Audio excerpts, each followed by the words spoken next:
Supreme court कह सकता है कि ये जो टाइम फ्रेम आप इंक्रीज कर रहे हैं वो कॉन्स्टिट्यूशनली वैलिड नहीं है, ये सुप्रीम कोर्ट कह सकता है। जिस सुप्रीम कोर्ट ने ऐसे कहते ही वो आरक्षण खत्म हो जाएगा। जय भीम, नमस्कार, मैं हूं अशोक दास। आप देख रहे हैं दलित दस्तक। आज़ादी के बाद से ही राजनीतिक तौर पर दलितों और आदिवासी समाज को लगातार रिजर्वेशन मिलता रहा है।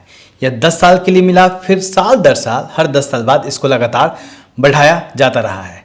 लास्ट जो एक्सटेंड हुआ था, यह लास्ट अमेंडमेंट इसमें 2019 में हुआ था, जो कि 10 साल के लिए 2029 तक के लिए हुआ है।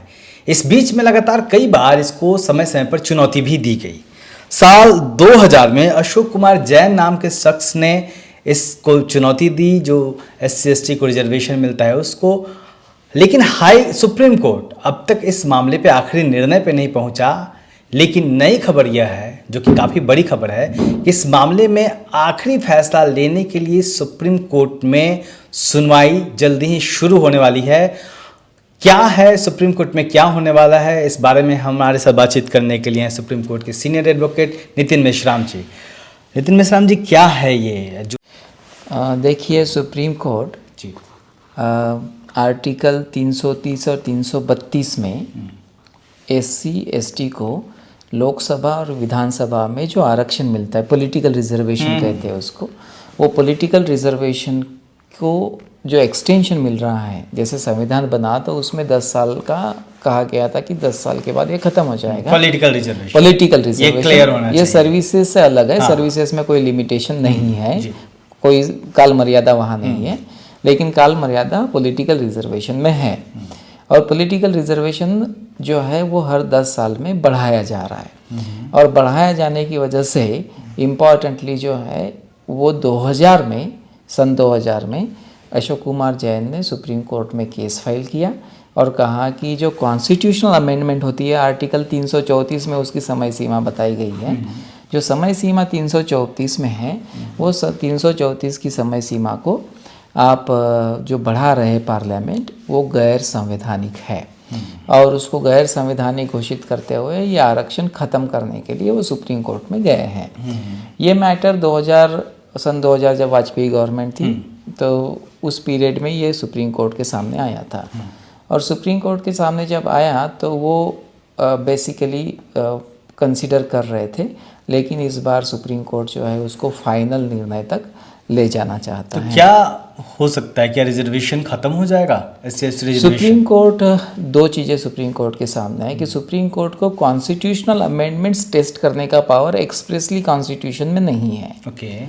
जब आर्टिकल 368 लिखा गया तो 368 में संविधान में पार्लियामेंट को पावर दिया गया है कि वो संविधान में कैसे बदलाव करे।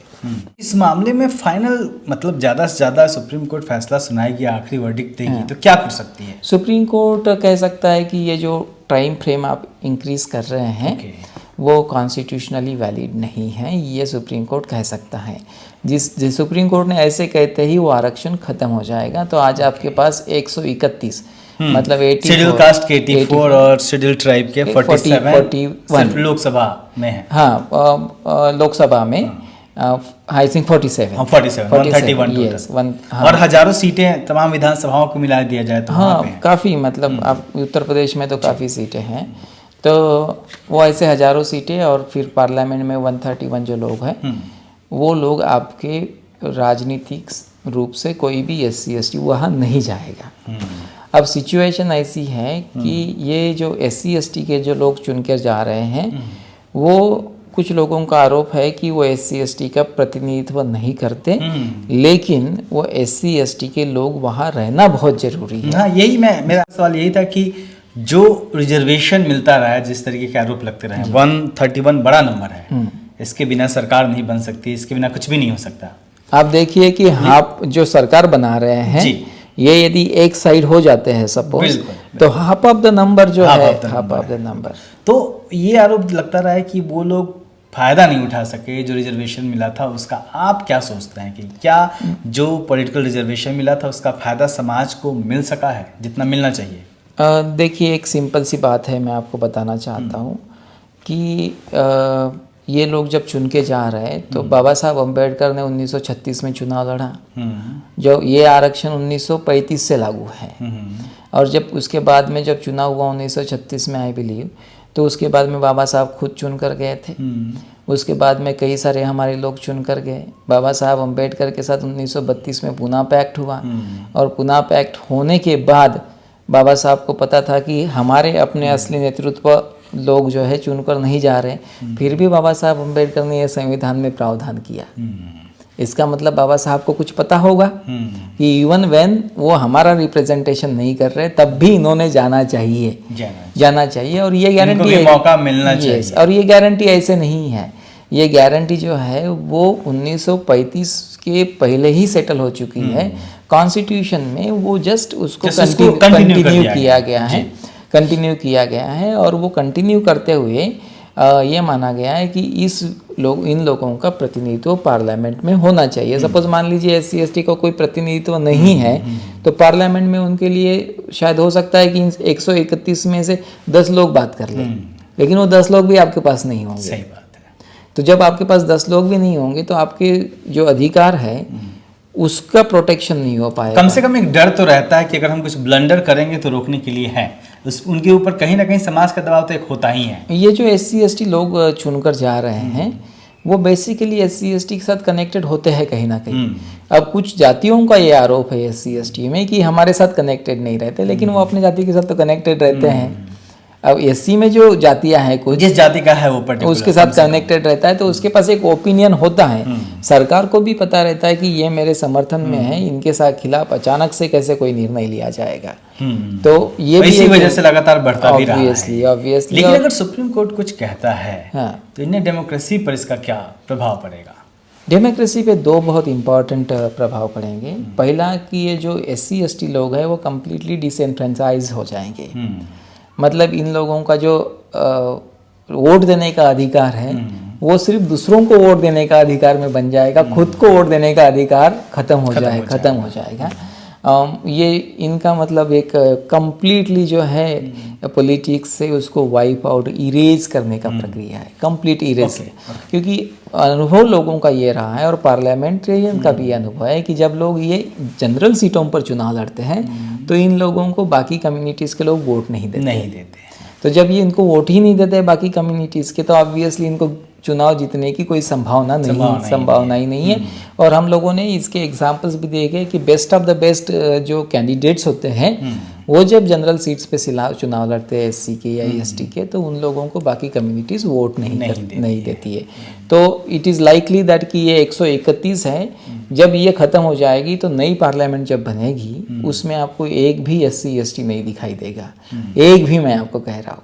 अगर ऐसा होता है, हाँ, एक भी SC/ST शायद आपको नहीं। ये बहुत बड़ा मुद्दा है, इस पे नजर बनाए रखनी होगी हमें। और आप कह रहे हैं कि ये लिस्टिंग हुआ है मामला, इस पे सुनवाई होनी है, तो कब ये आ सकता है सामने लोगों के? एनी टाइम कभी भी इस मामले में जो है निर्णय हो सकता है सुप्रीम कोर्ट की तरफ से। लेकिन ये जो डिफेंड करने वाला सेक्शन है, जो इसके प्रोटेक्शन के लिए लड़ाई करने वाला सेक्शन है, वो सुप्रीम कोर्ट के सामने नहीं है। ओके, अभी तक कोई नहीं है। वो डिफेंड करने वाले लोग सुप्रीम कोर्ट के सामने नहीं है। तो लेकिन इसमें तो जो लोग रिजर्व सीट से जीत के जाते हैं, पॉलिटिकल पार्टीज के लोग, जो पॉलिटिशियंस हैं, तो उन्हीं को तो विरोध करना होगा, उन्हीं को तो वकीलों को हायर करना होगा सुनवाई के लिए। करेगा कौन फिर?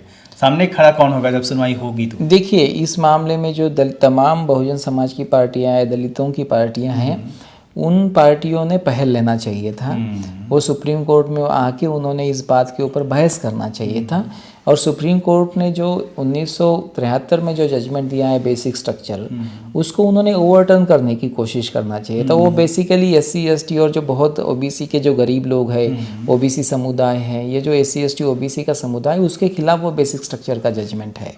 बेसिकली हमने उसका ऑपरेशन यही देखा है कि वो SC/ST OBC के खिलाफ अभी डिफेंड करने के लिए कोई नहीं है, मैदान खाली है। तो फिर फैसला एक तरफा होगा क्या?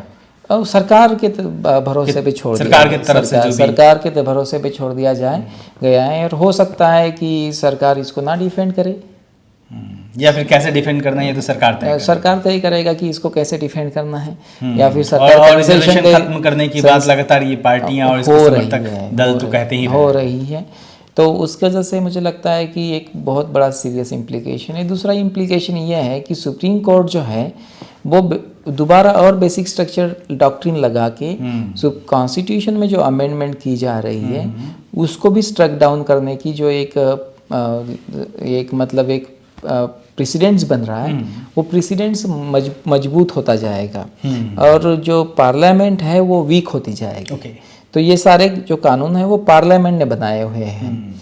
अब parliament as a constituent power, मतलब संविधान को बदलने वाली जो शक्तियाँ संविधान में दी गई है पार्लियामेंट को, उस शक्तियों का प्रयोग करते हुए ये कानून बनाए जा रहे हैं, संविधान में बदलाव लाए जा रहे हैं। वो जितने भी संविधान में बदलाव लाए गए, मोस्ट ऑफ दी संवैधानिक बदलाव जो है इस देश के हित में थे, कोई नए बदलाव नहीं है। बाबा साहब अम्बेडकर, उनके बारे में पता था बाबा साहब को ये सारी चीज़ें, लेकिन सुप्रीम कोर्ट ऐसे गलत जजमेंट दे रहा था, इसलिए वो फोर्स के रूप में पार्लियामेंट उसको बदलाव कर रहा था। तो इसीलिए मेरा मानना है कि सुप्रीम कोर्ट के पावर्स अनब्राइडल्ड हो जाएंगे और इलेक्टेड गवर्नमेंट और पार्लियामेंट के पावर कम हो जाएंगे और SC/ST का रिप्रेजेंटेशन नहीं रहेगा। बहुत बहुत शुक्रिया नितिन जी। तो मुद्दा गंभीर है, लेकिन यहाँ हैरानी की बात यह है कि इसमें डिफेंड करने के लिए ना बहुजन समाज के राजनीतिक दल की तरफ से कोई सामने आ रहा है और ना ही कोई बड़ा राजनेता। लेकिन समाज को निश्चित तौर पर इस पर नज़र बनाए रखनी होगी और देखना होगा कि होता क्या है। देखते रहे दलित दस्तक। जय भीम।